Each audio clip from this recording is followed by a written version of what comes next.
right, Shauna Thomas is here for Meal Prep Monday. We love to have you, Shauna, and she's sharing some of her favorite lazy dinners. Now, I'm not calling her lazy. It's the lazy dinners. This is you. Yes. To get us through the final few weeks of summer. So that's always good to have you here. My mouth is already watering because I know what deliciousness you bring. Let's start off with the one-pan chicken and rice. Yes. So for some people, even like my kids are going back to school this week. Oh, wow. Yeah. So they're in a balanced schedule. Yeah, and they go back this week. So we're already like there.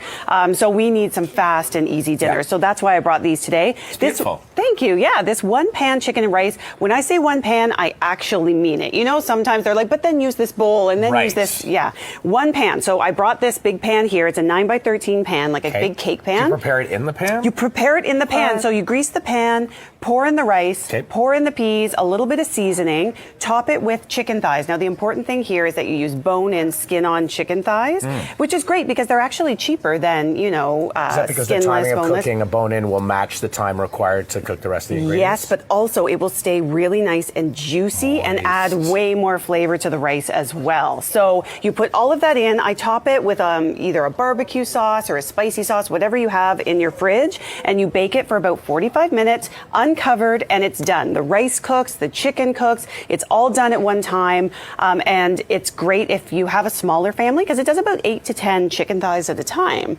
So.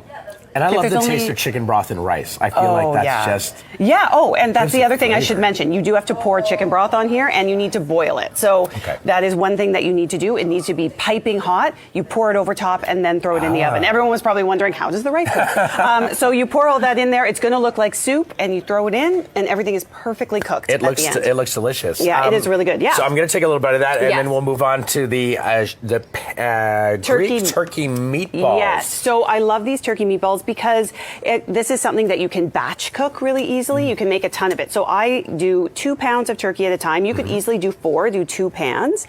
And you add sort of the typical ingredients, you know, garlic powder, onion powder. We add some oregano, Dijon mustard, an egg, some breadcrumbs, all of those things. I like to throw chives in there for a little bit of green.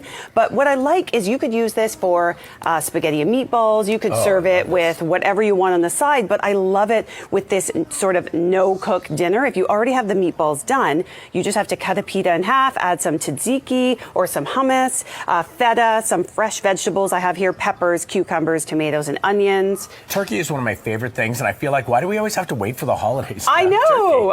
It's there. You can get I love it too, and there's no oil in this recipe. It's really light, really delicious, and you know, I hate to use the word moist, but they are. And I used it before, and I looked over to see if Lisa Morales